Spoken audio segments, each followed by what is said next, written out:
ये क्लास 12 की chemistry class है जिसमें हम देख रहे हैं इलेक्ट्रोकेमिस्ट्री वैद्युत रसायन। देखिए हिंदी मीडियम की केमिस्ट्री क्लास है जिसमें आप अपनी तैयारी जो है बेहतर कर सकते हैं। देखिए यूपी बोर्ड एग्जाम्स या किसी अन्य बोर्ड एग्जाम्स की अगर आप तैयारी कर रहे हैं तो आप हमारे चैनल के माध्यम से कर सकते हैं। मैं उन्हीं टॉपिक पर बात करूंगा, उन्हीं क्वेश्चंस पर ध्यान दूंगा, उन्हीं पे हम चर्चा करेंगे जो क्वेश्चन एग्जाम में बार बार पूछा जाता है। ऐसे किसी क्वेश्चन पे हम समय नहीं लगाएंगे, देखेंगे। तो पिछला लेक्चर्स अगर आप लोगों ने नहीं देखा है तो आप प्लेलिस्ट के माध्यम से देख सकते हैं।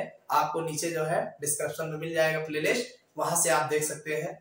देखिए हमारे चैनल पर जो भी वीडियो मिलेंगे सब इम्पोर्टेंट्स होंगे। आप बोर्ड एग्जाम्स की तैयारी कर रहे हो या किसी कॉम्पिटिटिव एग्जाम्स की तैयारी कर रहे हैं, सबके लिए हमारा वीडियो जो है काफी हेल्पफुल होगा। एग्जाम में जो पूछा गया है इलेक्ट्रोड विभव,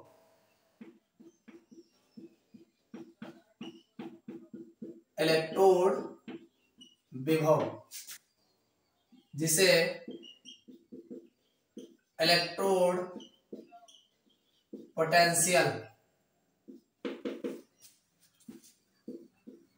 ये एग्जाम में बार बार पूछा गया है। पहले इसी को देखिए, अगर हम बात इलेक्ट्रोड विभव की करें तो इसमें देखिए होता क्या है, जब किसी धात्विक क्षण को, मान लीजिए हमारा कोई विलयन है, ये हमारा विलयन है और इस विलयन में हम जो है कोई धात्विक क्षण जो है डुबोते हैं। ये मान लीजिए Zn की क्षण है और ZnSO4 के विलयन में डुबोते हैं। तो आप ऐसे याद करिए कि जब किसी धात्विक क्षण को उसके किसी लवण के विलयन में डुबाया जाता है, जैसी क्षण होगी वैसा ही विलयन होगा। जब किसी धात्विक क्षण को उसके किसी लवण के विलयन में डुबाया जाता है तो धात की क्षण और विलयन के सापेक्ष, धात की क्षण और विलयन के सापेक्ष एक विभवांतर उत्पन्न हो जाता है जिसे इलेक्ट्रोड विभव कहते हैं। धात की क्षण और विलयन के मध्य एक विभवांतर उत्पन्न हो जाता है जिसे इलेक्ट्रोड विभव कहते हैं।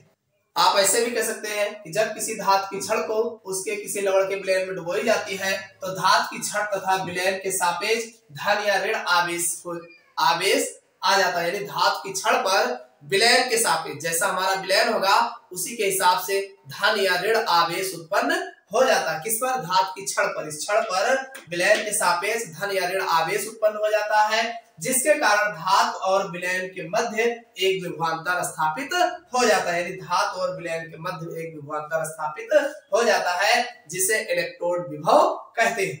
जब किसी धात्विक क्षण को उसके किसी लवण के विलयन में डुबाया जाता है तो धात की क्षण और क्षण पर विलयन के सापेक्ष धन या ऋण आवेश उत्पन्न हो जाता है तथा विलयन में जो है एक विभवांतर, क्षण और विलयन के मध्य जो है एक विभवांतर उत्पन्न होता है जिसे इलेक्ट्रोड विभव कहते हैं। इसी इलेक्ट्रोड विभव को इलेक्ट्रोड या अर्धशेल भी कहा जाता है। जैसे मान लीजिए कि Zn की क्षण है और ZnSO4 के विलयन में डुबाया जाता है तो Zn की क्षण पर विलयन के सापेक्ष ऋणावेशित हो जाती है। Zn की क्षण जो है विलयन के सापेक्ष जो है ऋणावेशित हो जाती है जिसके फलस्वरूप Zn धातु और आयन के मध्य जो विभवांतर उत्पन्न होता है उसे हम जो है इलेक्ट्रोड या अर्धशेल कहते हैं। जैसे मान लीजिए Zn है तो Zn क्या करेगा, 2 इलेक्ट्रॉन निकालेगा और Zn2+4 जो है जाने का प्रयास करता है। तो ये तो था इलेक्ट्रोड विभव। हम बात करेंगे जैसे जब भी इलेक्ट्रोड विभव पूछा जाता है तो ये भी पूछा जाता है इलेक्ट्रोड विभव को प्रभावित करने वाले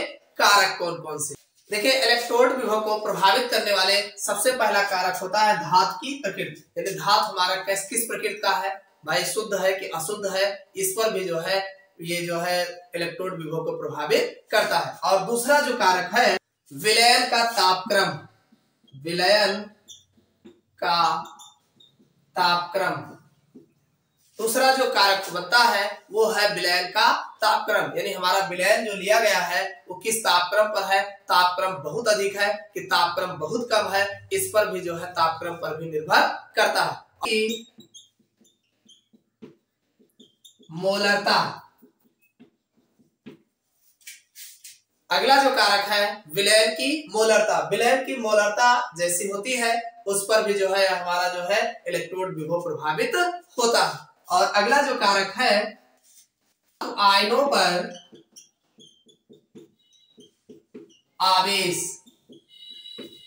धातु आयनों पर आवेश। आवेश किस प्रकार का है, धनावेश है कि ऋण आवेश है, किस किस प्रकृति का है ये इस पर भी निर्भर करता है। तो ये मेन कारक है, वैसे तो बहुत होते हैं लेकिन ये मेन कारक है। पहला है धातु की प्रकृति, दूसरा है विलयन का तापक्रम, तीसरा है विलयन की मोलरता और चौथा है धातु आयनों पर आवेश, यानी इलेक्ट्रोड विभव को प्रभावित करने वाले ये मुख्य कारक है।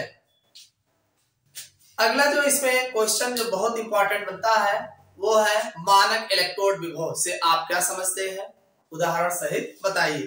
तो मानक इलेक्ट्रोड विभव ये भी बहुत पूछा गया एग्जाम में।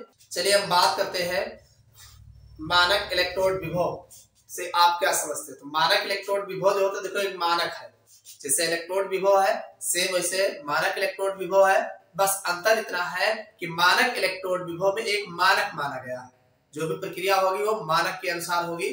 तो वही कहा गया कि अब ये मानक क्या है कि जैसे जब हम धात्विक क्षण को डुबोएंगे तो किस एक टेम्परेचर होगा, निश्चित टेम्परेचर होगा, कितना टेम्परेचर होगा 25 डिग्री सेल्सियस ताप पर, और जो विलयन हमारा होगा 1 मोलर धातु आयन की सांद्रता में ही विलयन क्षण जो है डुबोई जाएगी। तो 25 डिग्री सेल्सियस ताप पर जब किसी धात्विक क्षण को 1 मोलर धातु आयन सांद्रता के विलयन में डुबोया जाता है। किसमें डुबोगे, 1 मोलर धातु, बस दो चीज याद रखना, एक 25 डिग्री सेल्सियस ताप पर और दूसरा है 1 मोलर धातु आयन सांद्रता के विलयन में डुबाया जाता है। तो धातु तथा विलयन के मध्य जो विभवांतर उत्पन्न होता है, यानी धातु की क्षण तथा विलयन के मध्य जो विभवांतर उत्पन्न होता है उसे धातु का मानक इलेक्ट्रोड विभव कहते हैं। इसे E0 द्वारा प्रदर्शित करते हैं। ये E लिख करके ऊपर जो है 0 लगा देते हैं, E0 द्वारा प्रदर्शित करते हैं। यही इसकी मेन डेफिनेशन है मानक इलेक्ट्रोड विभव की। अब बता, धातुओं के जो मानक इलेक्ट्रोड विभव होते हैं, कोई भी धातु है उसका जो मानक इलेक्ट्रोड विभव होता है उनके इलेक्ट्रॉन के त्याग करने की प्रवृत्ति को प्रकट करते हैं, यानी वो धातु कितना इलेक्ट्रॉन त्याग कर रहा है ये उसकी प्रवृत्ति को जो है प्रकट करते हैं। और विभिन्न धातुओं के मानक इलेक्ट्रोड विभव की तुलना विभिन्न धातुओं के जो इलेक्ट्रोड विभव होते हैं, जो भी विभिन्न धातुएं होती है उनका जो इलेक्ट्रोड विभव होता है उसे हम मानक इलेक्ट्रोड विभव से प्रदर्शित करते हैं, प्रकट करते हैं। जैसे मान लीजिए कि Zn जो है ZnSO4 के विलयन में डुबोया गया है, कब 1 मोलर धातु सांद्रता के विलयन में। ऐसे दूसरा है AgAgNO3 के विलयन में 1 में डुबोया गया है, कापर सल्फेट में 1 में डुबोया। तो ये सब 25 डिग्री सेल्सियस ताप पर उत्पन्न जो है विभवांतर जो है उनके मानक इलेक्ट्रोड विभव के बराबर होता है। तो ये है मानक इलेक्ट्रोड विभव। अब हम अगले क्वेश्चन की बात करते हैं जो एग्जाम में बहुत ही पूछा गया है। ये है इस लेसन से, ये बार बार पूछा जाता है, चाहे विकल्प में पूछा जाए चाहे वैसे भी पूछा जाए। नरश्ट समीकरण, नरश्ट समीकरण से आप क्या समझते हैं, ये बहुत पूछा जाता है। नरश्ट समीकरण कौन है, विकल्प में भी पूछे जाते हैं और इसके बारे में बात करेंगे। इसी को दूसरे नाम से भी पूछा जाता है इलेक्ट्रोड विभव तथा मानक इलेक्ट्रोड विभव में संबंध स्थापित कीजिए, ऐसे भी पूछा जा सकता है। तो इस पे हेडिंग डाल लीजिए इलेक्ट्रोड विभव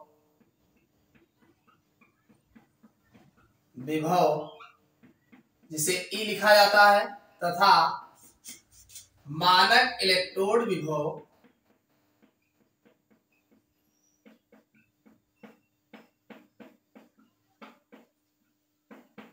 जिसे E0 से में संबंध आप ब्रैकेट में नरश्ट समीकरण भी लिख लीजिए ताकि पता रहे। नरश्ट समीकरण ये एग्जाम में बहुत पूछा गया है, नरश्ट इक्वेशन के नाम से। इलेक्ट्रोड विभव तथा मानक इलेक्ट्रोड विभव में संबंध चाहे कहा जाए और चाहे नरश्ट समीकरण कहा जाए, बात एक ही है, आप इसको ध्यान रखिएगा, ये बहुत कुछ। अगर हम नरश्ट समीकरण की बात करें या इलेक्ट्रोड विभव तथा मानक इलेक्ट्रोड विभव में संबंध की बात करें तो देखिए किसी धातु का इलेक्ट्रोड विभव को उनके मानक इलेक्ट्रोड विभव E0 से 25 डिग्री सेल्सियस ताप पर निम्न संबंध होता है। माना एक इलेक्ट्रोड क्रिया है कि Mn2+ चार्ज ये जलीय विलयन में है और इसमें जब यह इलेक्ट्रॉन जुड़ा जाता है तो यह ठोस बन जाता है, यह ठोस मिलता है। तो जर्मन वैज्ञानिक नरश्ट के अनुसार इस इलेक्ट्रोड का इलेक्ट्रोड विभव निम्न समीकरण द्वारा व्यक्त करते हैं। E बराबर E0 -2.303 RT upon Nm log base 10 M ठोस होगा ऊपर और Mn+ चार्ज और नीचे जो है Mn+ चार्ज और Aq होगा। ये जलीय विलयन का है, यानी ये आयनित अवस्था है और ये अपचयित अवस्था है। ये जो है M सॉलिड होगा, ये जो मिला हुआ है और ये नीचे जाएगा, इसको ध्यान रखिएगा। देखिए ये एक इक्वेशन है, इक्वेशन इसमें कई बार है, आपको केवल एक याद रखना है। एग्जाम में आएगा नरेश समीकरण तो एक ही लिखना है। अब अगर रही बात विकल्प में आता है तो विकल्प में आपको ध्यान देना पड़ेगा, जैसा हमारा इक्वेशन होगा उसी अनुसार ये बनेगा हमारा। तो ये आप एक याद रखिए ताकि अगर आ जाए नरेश समीकरण तो आपका छूटे ना। अब इसमें आपको ये भी बताना है ई क्या है। ई जो है इलेक्ट्रोड विभव है, ई जो है हमारा इलेक्ट्रोड विभव है, और E0 जो है मानक इलेक्ट्रोड विभव है, R जो है गैस स्थिरांक है, T परम ताप है, तथा N जो है इलेक्ट्रोड अपक्रिया में भाग लेने वाले इलेक्ट्रॉनों की संख्या कितनी है, F फैराडे नियतांक है जिसका मान 96500 कूलाम रखा जाता है, और M आपका इस ठोस है और N की अवस्था में है। तो ये है नरेश समीकरण। रेडॉक्स विभव, रेडॉक्स विभव, रेडॉक्स पोटेंशियल।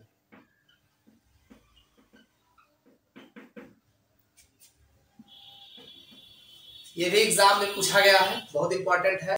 अगर हम बात करें रेडॉक्स विभव की, देखिए एग्जाम में पूछा गया है कि जब किसी सेल में ऑक्सीकरण अपचयन दोनों क्रियाएं एक साथ होती है, वह रेडॉक्स अपक्रिया क्या होती है, वह क्रिया जो जिसमें ऑक्सीकरण और अपचयन दोनों क्रियाएं एक साथ होती है तो उसे हम रेडॉक्स अपक्रिया बोलते हैं। तो इसे यहाँ रेडॉक्स विभव है कि जिस सेल में ऑक्सीकरण और अपचयन दोनों क्रियाएं एक साथ होती है उसे हम रेडॉक्स विभव बोलते हैं। इसका विभव होगा उसे हम रेडॉक्स विभव बोलते हैं। अब जैसे ऑक्सीकारक है, इसको इलेक्ट्रॉन देंगे तो अपचायक बन जाएगा। तो रेडॉक्स विभव की गणना हम जिस करते हैं वो हमारा समीकरण है E बराबर E0 प्लस 0.0591 अपान N log R। देखो OXD और RED ये अपान RED होगा। ये E क्या है, सेल का विभव है, E0 रेडॉक्स विभव है, OXD क्या है, ऑक्सीकारक की सांद्रता है, OXD क्या है, ऑक्सीकारक की सांद्रता, और RED क्या है, अपचायक की सांद्रता, और N क्या है, ऑक्सीकारक द्वारा ग्रहण किए गए इलेक्ट्रॉनों की संख्या। तो ये है रेडॉक्स विभव। देखिए हमने आज 3 क्वेश्चन कराए, तीनों में से एक आध एग्जाम में फंसेगा आपके, तो आप इसको देख लीजिएगा, बहुत ही इंपॉर्टेंट है।